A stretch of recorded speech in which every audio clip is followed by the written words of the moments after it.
ఎలాంటి టైంలో మీ దగ్గరకొస్తున్నారు? ఏ స్టేజ్‌లో మీ దగ్గరకొస్తున్నారు? వాళ్ళకి ఎలాంటి రిలీఫ్ కావాలనుకోని మీ దగ్గరకొస్తారు అసలు? ఎక్కువ శాతం మంది పేషెంట్స్ మనకి చాలా అడ్వాన్స్డ్ స్టేజ్‌ల్లో రావటానికి ఇచ్చేస్తారు. హ్మ్. ఎందుకంటే వీలైనంత వరకు డాక్టర్ దగ్గరికి వెళ్తే మనకి ఏవో ఒకటి ఆ టెస్ట్‌లు, ఈ టెస్ట్‌లు పెట్టి ఆ మందులు, ఈ మందులు తర్వాత సర్జరీలు ఎక్కడెక్కడికో తీసుకెళ్ళిపోతారు. వద్దు సందు చివర ఒక ఫార్మసిస్ట్ దగ్గర ఒక మందు తీసుకుందాము, లేకపోతే ఫిజియోథెరపిస్ట్ దగ్గర ఎక్సర్సైజ్ తీసుకుందాము. సో, సింపుల్‌గా పోనిచ్చడానికి చాలామంది ప్రయత్నం చేస్తారు. హ్మ్. సో, దీనివల్ల ఏమవుతుంది జబ్బు ముదిరిన తర్వాత రావటం జరుగుతా ఉంటుంది. హ్మ్. సో, అది కొంచెం ప్రాబ్లమ్ ఎప్పుడు కూడా. అప్పుడు ఇంకా ఆప్షన్స్ తగ్గిపోతాయి వాళ్ళకి. హ్మ్. సో, ఇది కాకుండా మనం కొంచెము ఎర్లీగా డాక్టర్ దగ్గరికి వెళ్ళటం అనేది చూస్తే ప్రాబ్లమ్‌ని ఎర్లీ స్టేజెస్‌లో పట్టుకుంటే దాన్ని చాలా వరకు రికవర్ చేయటానికి ఛాన్స్ ఉంటుంది. పెద్ద పెద్ద ఆపరేషన్‌లు, పెద్ద పెద్ద ట్రీట్‌మెంట్‌లు చేయకుండా చాలా మటుకు మనం సెట్ చేసుకోవచ్చు వాటిని. హ్మ్. అది. సో, అప్పుడు వెళ్ళాలి.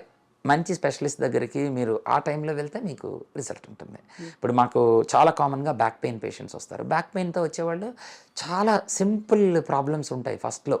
చాలామందికి ఉండే డిస్క్ ప్రాబ్లమ్స్ అవి ఉంటాయి. జాయింట్ అరిగిపోవటాలు, లేకపోతే మసిల్ పట్టేయటాలు, నరం కొద్దిగా వచ్చి సయాటికా ప్రాబ్లమ్స్ లాంటివి వస్తాయి. హ్మ్. ఇటువంటి వచ్చిన పేషెంట్స్‌ని ఆ స్టేజ్‌లో పట్టుకున్నామనుకోండి, వాళ్ళని అక్కడి నుంచి ప్రోగ్రెస్ అవ్వనీయకుండా ఆపేస్తాం. దాదాపు 98% ఆగిపోతాయి అక్కడ. హ్మ్. అది వదిలేస్తే పూర్తిగా డిస్క్ బల్జ్ అయిపోయి బయటికి నెట్టుకొనొచ్చి నరం నొక్కేసిన తర్వాత అప్పుడు చేయటానికి చాలా తక్కువ ఉంటుంది.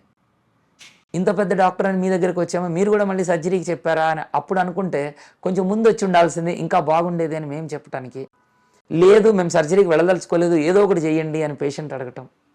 దానికి రెస్పాన్స్ ఎలా ఉంటుంది? అప్పుడు ఇక తప్పని పరిస్థితుల్లో మనం ఏదన్నా ప్రయత్నం చేయటం. రిజల్ట్ బాగా వస్తే డాక్టర్ గొప్పోడు. రిజల్ట్ బాగాలేకపోతే అదిగో అనవసరమైన ప్రొసీజర్ అయిపోయింది. అట్లా రానివ్వద్దు. యాహ్! వీలైనంత వరకు ఎర్లీగా వస్తే మనకి ప్రాబ్లమ్స్ రాకుండా ఉంటాయి. మనకు కొన్ని సింప్టమ్స్ అనేవి చూపిస్తూ ఉంటాయి. వాటిని రెడ్ ఫ్లాగ్స్ అని అన్నారు మీరిప్పుడు. ఏ టైంలో నేను ఐడెంటిఫై చేయొచ్చు? యెస్, ఇప్పుడు నేను టైం వచ్చింది డాక్టర్‌ని విజిట్ చేయాలి, ట్రీట్మెంట్ తీసుకోవాలి. ఎలా ఐడెంటిఫై చేసుకోవచ్చు? భరించరాని నొప్పొస్తా ఉంది. హ్మ్. మనకి అది వచ్చినప్పుడు మీరు వెళ్లి కనుక్కోవాల్సిందే డాక్టర్ దగ్గరికి వెళ్లి. ఎందుకు రావాలి అంత భరించరాని నొప్పి? ఇప్పుడిది ఏదో మన పాపం ఇలాగ నొప్పిచ్చింది నాకు, దేవుడు ఇలా శిక్షించాడు నన్ను నా అని కర్మ అనుకోకొని ఇంతే కాదు. కర్మ ఇంతే అని అనే పరిస్థితి కాకుండా హ్మ్. దీనికి ఏదో కారణం ఉంది అనేది తెలుసుకోవాలి. ఆ కారణం అనేది మనం తెలుసుకుందామని ప్రయత్నిస్తే డెఫినిట్‌గా దానికి ట్రీట్మెంట్ ఉపశమనం అనేది వచ్చేస్తుంది. హ్మ్. ఆ! చాలా మటుకు వచ్చేస్తాయి వాటికి. ఓకే. సో, ఇది మనం చేయాల్సిందే ఇది. హ్మ్. ఇది ఫస్ట్ నేను చెప్పేది. అయితే ఇందులో కూడా ఆ నొప్పితో పాటు ఇంకేదన్నా కనిపిస్తా ఉంది మనకి. హ్మ్. ఒక జ్వరం వస్తా ఉంది, ఇంకొక చెయ్యి వంకర పోయింది, లేకపోతే చెయ్యి ఎత్తలేకపోతున్నాడు, కాలు చచ్చుబడినట్లుంది. హ్మ్. ఇటువంటివి ఏమన్నా కనిపించినాయి అనుకోండి, ఇంకేదో ప్రాబ్లమ్ ఉండాలక్కడ. లేదా ఎక్కడన్నా గడ్డ కనిపిస్తా ఉంది శరీరంలో.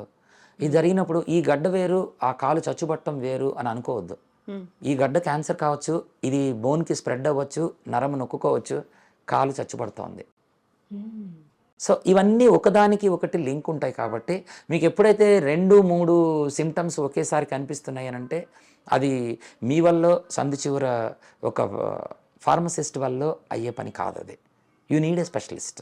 హ్మ్. కనుక్కోవాలి. అది వెంటనే మీరు ఇంటి దగ్గర ఫిజిషియన్ దగ్గరికి వెళ్ళండి, అక్కడి నుంచి స్పెషలిస్ట్ దగ్గరికి వెళ్ళండి, మీ ఇష్టం. కానీ వెళ్ళాలి, కలవాలి. డాక్టర్, ఈ మధ్య కాలంలో కనిపిస్తున్నటువంటి ఒక ట్రెండ్ అనాలా, వీడియోస్ అనాలా, దాన్ని ట్రీట్మెంట్ అనాలా తెలీదు. కైరోప్రాక్టర్స్ అనేది కనిపిస్తున్నాయి. దాన్ని ఎలా చూస్తారు మీరు? అది పెయిన్ రిలీఫ్ అనేది వస్తుందంటారా? కైరోప్రాక్టర్స్ అనేది ఈ మధ్య మనం చూస్తున్నాం కానీ, మసాజ్‌లు, మాలిష్‌లు ఈ తల ఇలా విరిచి మనకి చేసేది ఎప్పటినుంచో మనకి మాలిష్ చేసి తల కదిలిస్తారు.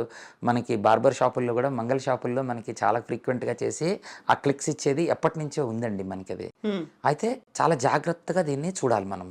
ఇప్పుడు మనకి జాయింట్ ఎలా ఉంటుంది?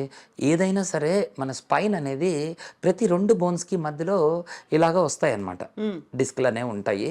సో, ప్రాబ్లమ్ అనేది ఇక్కడ ఒక్క చోటే ఉండదు. వెనకాల చిన్న చిన్న జాయింట్స్ ఉంటాయి దీనిలో. హ్మ్. ఇప్పుడు మనం చూస్తే ఇక్కడ ఈ ఎముక వేరు, ఈ ఎముక వేరు ఈ రెండిటికి మధ్యలో ఒక జాయింట్ ఉంది. అయితే ఇప్పుడు మనము ఈ మధ్యలో సబ్లక్సేషన్ జరుగుతుంది అనేది కైరోప్రాక్టర్ యొక్క పరిభాష వాళ్ళది. అయితే ఇందులో ఏం జరుగుతుంది, కొంతమంది అగ్రెసివ్గా చేసినప్పుడు దీన్ని డిస్ట్రాక్షనే చేయటమే కాదు, ఇది పక్కకు తిప్పటం జరుగుతుంది. డిస్లోకేట్ అయిపోతుంది. అది అయ్యే ఛాన్స్ ఉంది. ఇప్పుడు సబ్లక్సేషన్తో పాటు ఆ ఇంజురీస్ జరిగిన వాళ్ళు చాలామంది ఉంటారు. ఆ తర్వాత నొప్పులు పెరిగే ఛాన్స్ ఉంటాయి వీటితోటి. ఇది బలవంతంగా ఇలాగ తిప్పినప్పుడు కొంచెం పల్చగా ఉండే ఎముకలు ఉన్నప్పుడు విరిగిపోయే అవకాశాలు ఉంటాయి. కొద్దిగా జాగ్రత్తగా చెయ్యాలి ఇటువంటివి చేసినప్పుడు. ఇవి మనం తెలుసుకొని వెళ్ళాలి ముందు కొంచెం. ఇది చాలా చాలా ఇంపార్టెంట్ కైరోప్రాక్టర్ ట్రీట్మెంట్స్లో. అదొకటి.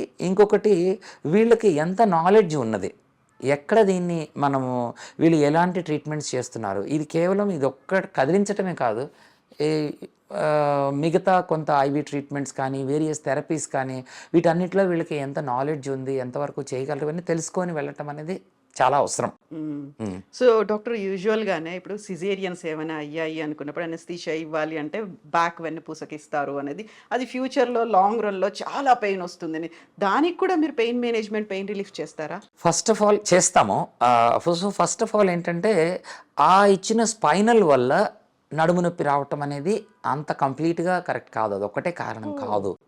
సో చాలా మటుకు ఏమవుతుందంటే, బేబీ డెలివరీకి ముందుగా ప్రెగ్నెన్సీ ఫుల్ వచ్చినప్పుడు దాదాపు 10-15 కిలోల బరువు ఉంటుంది ముందుకి. పొట్ట అంతా కూడా మనకి బేబీ ఇది వచ్చినప్పుడు యూట్రస్ ఏలాడుతుంది. అప్పుడు దాని మీద ఏమవుతుంది, మనకు స్పైన్ దగ్గర నుంచి ప్రెషర్ వేసినప్పుడు ఇది జారి ముందుకు వెళ్ళటం జరుగుతూ ఉంటుంది. అప్పుడు డిస్క్లు డ్యామేజ్ అవ్వటము, వెనకాల జాయింట్ల మీద ప్రెషర్ పట్టడం, ఇవన్నీ కూడా జరుగుతాయి. సో ప్రాబ్లం అనేది చివర్లో మనం చూసిన ఎపిడ్యూరల్ ఇంజెక్షనో లేక స్పైనల్ ఇంజెక్షన్ కాదు. ఈ ముందు 10 నెలలు ఏదైతే జరిగిందో వీటన్నిటికి కూడా రిలేషన్ ఉంటుంది. ఇంత బరువును మొయ్యటం కోసము వెనకాల వెన్నంతా కూడా మసిల్స్ గట్టిపడాల్సి వస్తుంది.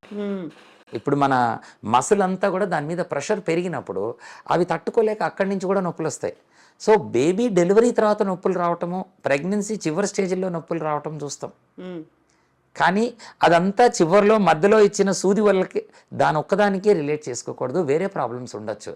దీన్ని ఇన్వెస్టిగేట్ చేసుకోవాలి.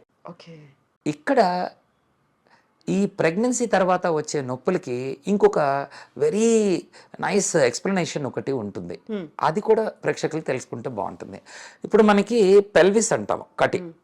ఈ మొత్తము చట్రం ఏదైతే ఉంటుందో ఈ మధ్యలో మనకి సేక్రమ్ అనేది ఒకటి ఉంటుంది. ఇక్కడ మనము ప్రెగ్నెన్సీ అనేది జరిగిన తర్వాత ఇక్కడ బేబీ అంతా కూడా వెయిట్ ఏలాడుతూ ఉన్నప్పుడు ఈ ప్రెషర్ అంతా కూడా ఈ జాయింట్స్ మీద పడుతూ ఉంటుంది. వీటిని సేక్రోఇలియక్ జాయింట్స్ అని అంటూ ఉంటాము.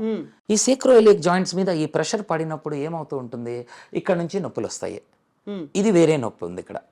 ఆ తర్వాత డెలివరీ అప్పుడు మనం అర్థం చేసుకోవాల్సింది కొన్ని హార్మోన్స్, ఆక్సిటోసిన్ లాంటి కొన్ని హార్మోన్స్. దాని ఉద్దేశం ఏంటి, ఈ లిగమెంట్స్ అన్నీ లూజ్ అయితే బేబీకి బయటికి రావడానికి ద్వారం క్రియేట్ అవుతుంది, ఓపెన్ అవుతుంది. ఇది అవటం కోసం ఈ లిగమెంట్స్ అన్ని లూజ్ అవుతాయి.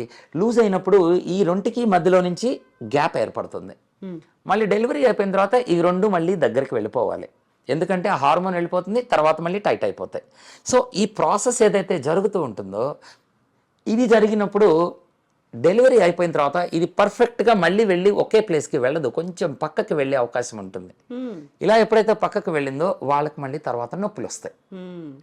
ఇది పెల్విక్ రిలేటెడ్ పెయిన్ అనమాట, సేక్రోఇలియక్ జాయింట్ పెయిన్. సో ఇది వచ్చే అవకాశం ఉంటుంది. ఇలా రకరకాల పెయిన్స్ ఉంటాయి. వీటన్నిటికీ కూడా ఒకటే ట్రీట్మెంట్, ఒకటే ప్రాబ్లం అని అనుకోవద్దు. సో డాక్టర్, ఇప్పుడు సర్జరీ చేయించుకుంటారు, సర్జరీ చేయించుకున్న తర్వాత వచ్చేటువంటి పెయిన్ అనేది ఉంటుంది చూడండి, దాన్ని ఎలా మేనేజ్ చేయాలి? ఇది సర్జికల్ పెయిన్స్ అని అంటాము. ఇవి దాదాపుగా సర్జరీకి కొంత వ్యత్యాసం ఉంటుంది. కొన్ని సర్జరీల్లో చాలా ఎక్కువగా వస్తూ ఉంటుంది ఈ సర్జికల్ పెయిన్స్.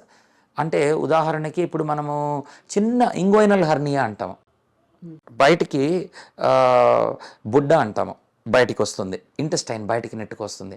దాన్ని చాలా చిన్న ఆపరేషన్ చేస్తారు, చాలా కామన్గా చేస్తారు. కానీ దాదాపు ప్రతి 10 మందిలో ఒకళ్ళకి తట్టుకోలేని నొప్పి వస్తుంది చేసిన తర్వాత. ఎందుకు అంటే దారిలో ఒక చిన్న నరం కట్ అవుతుంది వాళ్ళకి.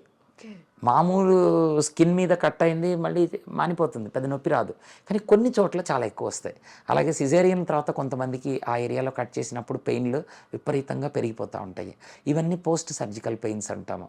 ఇలాగే కొంతమందికి లంగ్కి చేసిన ఆపరేషన్లు, ఊపిరితిత్తుల మీద చేసిన, హార్ట్కి చేసిన ఆపరేషన్లు ఏవైతే ఉంటాయో వీటి తర్వాత చాలా నొప్పులు పెరుగుతాయి. ఇలాగా ప్రాబ్లమ్ని బట్టి అంటే చేసిన సర్జరీని బట్టి నొప్పులు, నరాల నొప్పులు పెరుగుతాయి. దీన్ని న్యూరోపాథిక్ పెయిన్ అంటాం. ఈ పోస్ట్ సర్జికల్ పెయిన్లో పోస్ట్ సర్జికల్ న్యూరోపాథిక్ పెయిన్, నరాల నొప్పులు అనేది అది ఇంకా ప్రాబ్లమాటిక్ అన్నమాట. ఓకే. ఇవన్నీ కూడా ఉంటాయి. వీటికి మళ్ళీ స్పెషల్గా వాటిని ట్రీట్ చేస్తాం, వాటిని ఆ నొప్పుల్ని. ఆ నరం ఎక్కడైతే యాక్టివేట్ అయిపోయి బాగా ఎక్కువ నొప్పిస్తూ ఉందో వాటిని తగ్గేలాగా చేయటం అనేది అదొక ప్రక్రియ.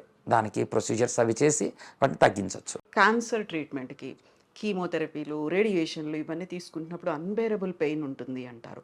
సో దానికి ఎలాంటి పెయిన్ రిలీఫ్ అనేది ఉంటుంది? ఫస్ట్ ఆఫ్ ఆల్ నొప్పి ఎక్కువైపోతే ఈ కీమోథెరపీ, రేడియేషన్లు కూడా చేయలేని పరిస్థితి వచ్చేస్తుంది.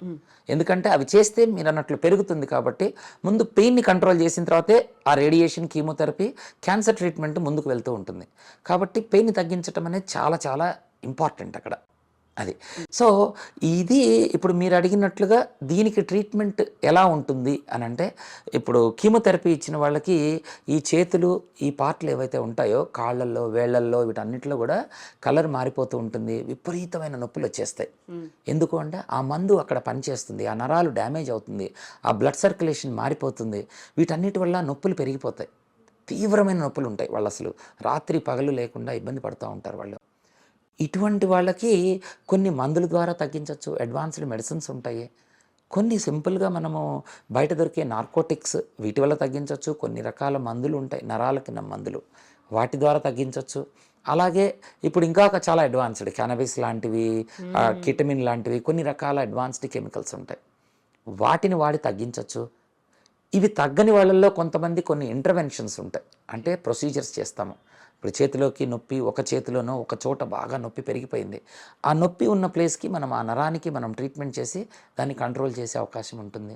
వాటిని యాక్టివేట్ చేయటము దానికి అలా ఉంటాయి. న్యూరో మాడ్యులేషన్ అని అంటాం. నరాల యొక్క పనితనాన్ని మార్చచ్చు. ఇలా చేసి దాన్ని మార్చి కూడా దానికి నొప్పి తగ్గించే అవకాశం ఉంటుంది. ఇలా రకరకాల పద్ధతుల్లో దాని నొప్పిని తగ్గించవచ్చు. డాక్టర్ విజయ్ భాస్కర్ గారి దగ్గరికి చాలామంది సెలబ్రిటీలు, పొలిటీషియన్లు వస్తారని మేము విన్నాము. At the same time corporate హాస్పిటల్స్లో డైరెక్టర్స్గా పనిచేస్తున్న వాళ్ళు కూడా మీ దగ్గర ట్రీట్మెంట్ కోసం వస్తున్నారని. ఏంటది? నొప్పి అందరికీ వస్తుంది కదండి. నొప్పి కావాల్సినప్పుడు నొప్పి డాక్టర్ గుర్తొస్తారు. సో అందరికీ సర్జరీలు ఎవరికీ ఇష్టం ఉండదు. ఎంత పెద్దవాళ్ళైనా చిన్నవాళ్ళైనా సర్జరీ ఎవరికీ ఇష్టం ఉండదు.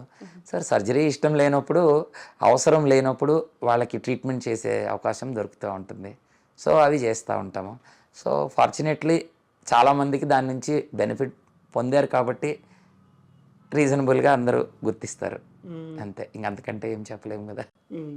అయితే why Indo British advanced pain clinic వాళ్ళకి ఎస్ మేము ఉన్నాము ఇక్కడ, మీకు ట్రీట్ చేస్తాము, లేకుంటే మీ ప్రాబ్లమ్ని మేము అడ్రస్ చేస్తాము, ఏం చెప్తారు వాళ్ళకి? నొప్పి ఎక్కడైతే ఉంటుందో అక్కడ మా రోల్ ఉంటుంది. అది మేము ఇంటర్వెన్షన్ చేసో మందు ఇచ్చో తగ్గించేవి కావచ్చు, లేదా మీకు కేవలం ఒక సెకండ్ ఒపీనియన్ ఇచ్చి ఆనెస్ట్గా మీకు ఇప్పుడు ఇది అవసరం లేదు, పలానా సర్జరీకి మీకు వెళ్ళాల్సిన అవసరం పడుతుంది అని చెప్పాల్సి వస్తే చాలా ఆనెస్ట్గా మీకు చెప్పడం జరుగుతుంది. ఆ నిజాయితీతోటి మేము చెప్తాము.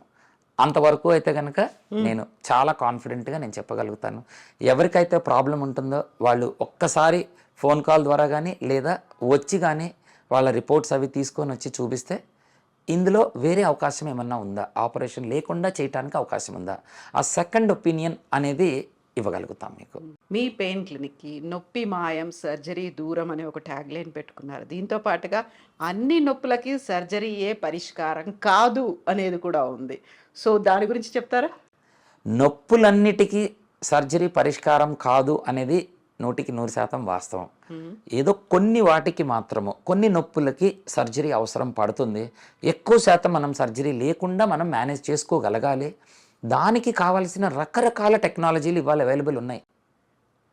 అటువంటి టెక్నాలజీలు అంటే మనకి ఎలక్ట్రికల్గా కానీ, మ్యాగ్నెటిక్గా కానీ, లేకపోతే మందుల ద్వారా కానీ, అబ్లేషన్స్ హీట్ ద్వారా కానీ, ఇట్లాగా ఎన్నో రకాల కెమికల్స్ ద్వారా కానీ మనకి అవి తగ్గించుకునే అవకాశం ఇవాళ రోజున మనకి ఆధునిక వైద్య విజ్ఞానంలో అన్నీ అవైలబుల్గా ఉన్నాయి. అవి ఇక్కడ అందుబాటులో పెట్టుకున్నాం మనం. ఇప్పుడు అవి చేయటానికి కావాల్సిన ఎక్స్పర్టీజ్ ఉంది.